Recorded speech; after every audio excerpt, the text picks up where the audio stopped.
Right, kusangana kwatiri kuita zvekare pano paTirari 263 panopa ndokuzivisai manews updates ezvinhu zviri kuitika munyika yedu yeZimbabwe. Kana uri munyowani, make sure to subscribe but turn on that notification bell. Muri Zimbabwe, first update yandakabatirai update iyo yevanhu vanga vachidzingwa murestaurant rekuMozambique nemuridzi werestaurant iyi achishedzera kuti dzokerai kunyika yenyu yekuSouth Africa kwamuri kudzinga vamwe vanhu vekudzimwe nyika. Yave tit for tat. So njakusiyai mchiona video, pedza kuona video tozorofika comment section. Tine last update ramukoma Mo Boys Munetsi naMabridge. Lati tionesana kuti ndiani ari wrong pakati pevanhu ava. Ndatone first update. Well, don't ask your business to stop. Ana querer mexer bem dois daqui. Ana tá mexendo bem dois daqui. Estão andando jezar essa moça aqui. Só que sul-africanos aqui, eles jezar. Ah, mas fuck off. Not here. Poças, vai embora lá, sul-africanos. Ana querer jezar os africanos daqui, tá dois daqui. You're stupid. Já chega. São estúpidos esses. Já chega. Ainda querem. Aqui não se caiu, não é? Não é possível. Isso que fecha aqui, Zico, não vi. Não é aqui na janela. Aqui. Ei, não vi. Ei, parece que estão puxando nesse país. Alô, não é possível. Que vão embora. Vão embora. Fuck off. You must fuck off. Fuck off the people. Shit. Estúpidos. Ei, está em segunda rala. Bateu o pé, bateu o vida. Não é país. Como é isso aí? Rasgou aquela cena lá. Essas sul-africanas rasgou coisa aqui. Como é que vai rasgar? Como é que vai rasgar aqui? Rasgou Olha aqui. isso aqui. Estão a sabotar nosso país. Estúpidas mesmo. No nosso próprio país. Elas abusaram quando estão a matar nossas famílias. Nossos irmãos estão a morrer lá. Last update iyo yamukoma Mo Boys Munetsi naMabridge pane ka issue kakanetsa pakati pavo. So dationesana mu comment section on ndiani ari wrong. Much love. Ndokumbira udelete post rawaisa rine kamwana kamusikana ako kamuruti kafa. That child is alive, that child is in Zimbabwe. Mai vacho vari muroad kuya kuno kuZimbabwe. I think sema socialites or sema celebrities, please try to post zvinhu zvamune information nazvo, full information, because that child is alive. Please Mo Boys Munetsi, can you delete that post because you are traumatizing a child by kuti mwana afa iye mwana ari mupenyu. And vabereki vemwana vari kufungira kuti munhu apost apa Mo Boys Munetsi that information vangangova vari baby dead vemwana iyeye because vanga vachinetsana namai vemwana iyeye. But Mo Boys Munetsi, I think this is the highest time of you kuposta zvinhu zvamunenge makonfirma kuti muzive ndezvechokwadi.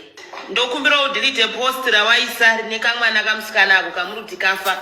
That child is alive, that child is in Zimbabwe. Mai vacho vari muroad kuya kuno kuZimbabwe. I think sema socialites or sema celebrities, please try to post zvinhu zvamune information nazvo, full information, because that child is alive. Please Mo Boys Munetsi, can you delete that post because you are traumatizing a child by kuti mwana afa iye mwana ari mupenyu. And vabereki vemwana vari kufungira kuti munhu apost apa Mo Boys Munetsi that information vangangova vari baby dead vemwana iyeye because vanga vachinetsana namai vemwana iyeye. But Mo Boys Munetsi, I think this is the highest time of you. You know what, let me just respond to that, because ndo dzimwe hondo dzandiri kurwa nadzo pasocial media naMabridge. She likes it because she's going to do more videos about me. She makes content on me.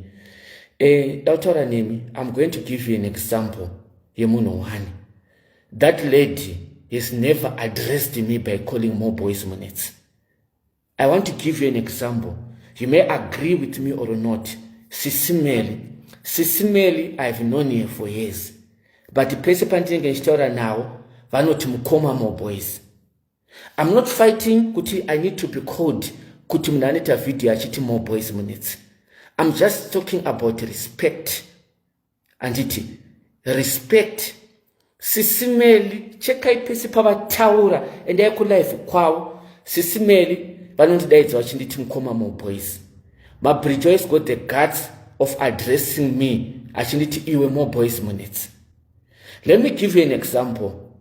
Ketina pane paakambotaura pamazuva pane nyaya yakamboitika achigadzira.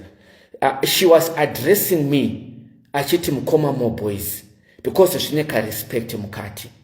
Anditi kana usvika a lot of people anenge nchiona kana mastreet mukoma more boys vamunetsi makadi, but this one she's got a guts of addressing me like she's addressing a child kuti more boys munetsi. Nzwa zvataura izvo. So many people have asked me kuti musanditi even munhu wese anyora something pa Facebook inini cherairo mudiki kwandiri ndinomuadresa ndichimuti mukoma sisi. Ndo zvandakadzidza guys ndichikura. Vamwe vachinanozoti aiwa unganditi mukoma uritowa mudiki kwandiri uritowa mukuru kwandiri. But that's what I've learned guys in life. Anditi you don't just address munhu kungori addressa kamwana kadiki. But more boys munetsi, I think this is the highest time of you kuposta zvinhu zvamunenge makonfirma kuti muzive ndezvechokwadi. Ndokumbira udelete post rawaisa rine kamwana kamusikana ako kamuruti kafa. That child is alive, that child is in Zimbabwe. Mai vacho vari murodhi kuya kuno kuZimbabwe. I think sema socialites or sema celebrities, please try to post zvinhu zvamune information inazvo, full information, because that child is alive. Please, more boys minutes, can you delete that post because you are traumatizing a child by kuti mwana afa ye mwana ari mupenyu. And vabereki vemwana vari kufungira kuti munhu apost apa more boys minutes that information vangangova vari baby dead vemwana iyeye because vanga vachinetsana namai vemwana iyeye. But more boys minutes, I think this is the highest time of you kuposta zvinhu zvamunenge makonfirma kuti muzive ndezvechokwadi. Ndokumbira udelete post Okay, akukuti no address kwana mabridge kuti we more boys munetsi itazvakati. Mabridge ane phone number yangu guys. She never contacted me at all kuti vamunetsi tine dambudziko zvamaudzwa information is correct. She decided to go kundoita video obva aisa pa social media ndobva anyora mapost achidaro, and it's very bad. Kamudzwa mai vemwana vari kufona makadi tete. Hello. Taura henyu. Ndapedza mamtiti. Ya taurai kuti chichaitika. Indazongona ndakugadzirwa mavideo ndichitukwa nevanhu. Oh, all right. Pa chaitika ndechokudai so. Mai vemwana uyu vari murodhi kuenda kumushandisisi wangu. Vari murodhi kuenda kumbada ndovatanga kuona post. Ndobva vandifonera. First call yawana kuidaira. Ndatoignore because ndandiri busy. Ndobva vafona kechitrue. Ndobva ndaignore. Ndobva ramba achifona ndobva ndatotora phone ndikati wachii kanzi pane post remupikire mwana ari kutenderera pasocial media wariona here. Ngati foni yangu iri kuvharwa nhasi ende handina data ndokuti ndingaenda pasocial media kuti asanyaya yacho ndandimira nditore foni imwe nditarise. Ndobva ndanotarisa ndobva ndati ko yaiswa nguwai kanzi ine less than 1 hour yaiswa kwamunetsi. Ndobva ndabva ndati no it's fine, ini ndine nhamba dzatete M mira titi tete M vatipe nhamba dzamo boys munetsi tikwanise kuclear tibvisise pikire mwana. Ndobva ndafonera tete M. Tete M vakanditi mira 2 minutes pane munhu achandipa nhamba. Ndobva ndati it's okay. Ndobva tete M vazoita call. Ndobva ndafonera chikamuso ndikamuti ndipewo nhamba dzamukoma mo boys. Akati alright mira ndikukupa. Ndobva azonditi nhamba dzawo kuda dziri mufoni iri kumba. Panapa ndine nhamba dzamabridge. Ndobva ndati it's okay. Ndobva andipa nhamba dzamabridge. Pandipa nhamba dzamabridge ndobva ndamuti ndipochi nhamba dzamukoma mo boys. Ndobva handikwanisi kungokupa nhamba dzamukoma mo boys, chii chiri kuitika. Ndobva ndatomuudza kuti no pane false information yaiswa uyu kwavo yemwana uchinzi mwana ashaika mwana mupenyu. Isusu tisi vabereki vemwana saka toda kubvisa mapictures emwana. Mabridge ndobva ati alright ndichaita video ndichiudza mukoma mo boys ndichataura navo. Okay, so saka mabridge ndiye atobva ati ndichaita video. Ataura ndichaita video ndichitaura nezvekuti uyu remwana iro ribviso kuti ifalse information. Why anambobvira ataura neni? Ndatosongomutumira atizotanga kutaura naye after vanhu ndaona kunzi wapostwa nemabridge vanhu vari kukupisa usingaite. Saka iye anga achikudzai kuti ndichaita post ndozotaura namukoma mo boys. Ndichaita video. Uyu achinani video rachinani rari rekuti kuda iye angaisa like video ratinandiro kuti vanhu vasadini vanhu vanzwisise kuti mwana mupenyu and stuff saka inini video ratinani andisati ndatoriona because izvezvo ndo pandikutoendawo pafacebook. So after that mabridge ndabva ndamutumira rimwe pic remwana akabereka Sechel ichimuti ndiye mwana wacho atumirwa mwana mupenyu and anditori kumusha kuna gogo. Ndopazoti alright ndobva agara dzinenge about 10 to 15 minutes asina kudzoka back kwandiri.